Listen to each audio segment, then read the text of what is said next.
Dinheiro, fama, carros importados e mansões é basicamente o que se resume à vida de grandes jogadores de futebol. Mas alguns não fazem história apenas com seu talento futebolístico, mas sim com polêmicas que tornaram-se anos de prisão. 6 jogadores de futebol que foram condenados à prisão. 6. Breno Rodrigues. Revelado como prodígio no São Paulo, o zagueiro foi preso em setembro de 2011, acusado de atear fogo à própria casa em Munique. No ano seguinte, foi condenado a 3 anos e 9 meses de prisão por incêndio grave. Segundo o jornal alemão Bild, Breno Vinícius Rodrigues Borges, de 22 anos, foi considerado culpado pelo incêndio e pediu desculpas pelo ocorrido naquela noite, instantes antes da condenação ser divulgada. O jogador também se retratou com seus familiares e disse que não era um bom exemplo para os seus filhos. Ele ainda prometeu, segundo o jornal, que não iria fugir, já que o acontecido era de sua responsabilidade. 5. René Higuita. O ex-goleiro colombiano Higuita ficou 7 meses preso em 1993, acusado supostamente de envolvimento em um sequestro, o que custou sua participação na Copa do Mundo de 94. Segundo informações, ele teria atuado como intermediário, recebendo dinheiro do traficante Pablo Escobar para libertar sua filha,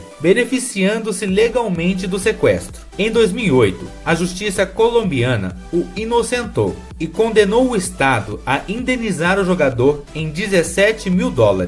Higuita, que chegou a cumprir 6 meses de prisão, teria sido mediador entre os criminosos e a família da vítima. Higuita também havia pedido reparação financeira pelos contratos que teria perdido durante o período de encarceramento, mas o juiz considerou que sua fama e popularidade não decresceram.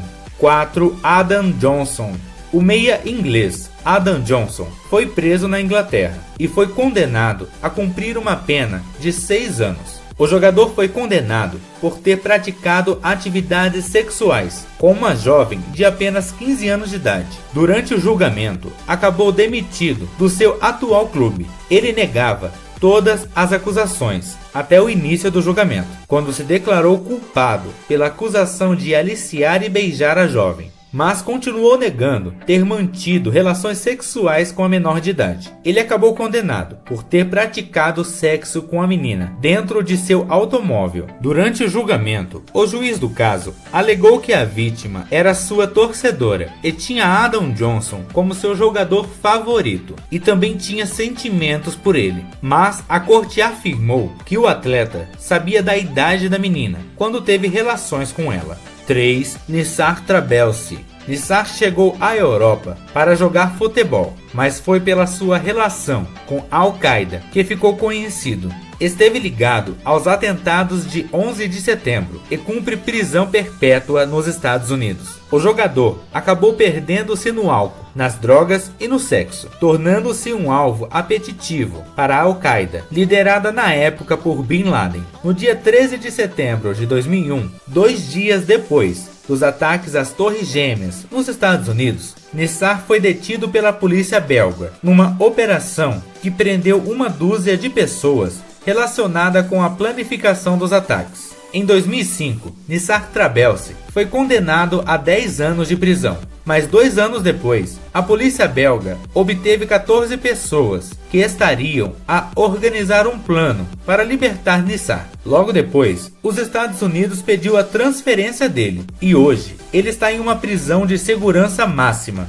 e cumpre prisão perpétua. 2. Lionel Messi. A justiça espanhola condenou Messi e seu pai, Jorge Messi. A prisão foi gerada por um crime cometido entre os anos de 2007 e 2009. O atleta teria fraudado a Receita Federal de Barcelona em 4 milhões de euros, através de usos de paraísos fiscais. Há alguns dias, em depoimento, o camisa 10 do Barcelona chegou a declarar que não lia os contratos que assinava. Apesar da sentença, há possibilidade de recurso, e os dois podem não precisar cumprir a pena, já que nenhum deles tem antecedentes criminais.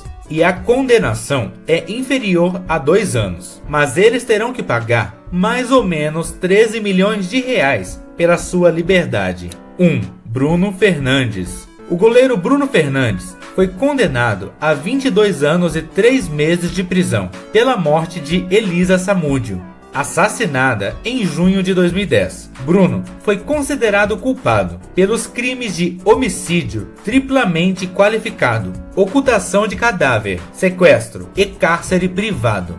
A juíza começou a leitura do veredito considerando o goleiro mandante da trama diabólica e ressaltou o envolvimento dele com o tráfico de drogas. Segundo relatos, na época, Bruno tinha personalidade fria, violenta e dissimulada. Atualmente, 6 anos após o crime, ele cumpre pena em regime fechado em Belo Horizonte. Contudo, com progressão em dias trabalhados, ele poderá ter regime semiaberto em 2018.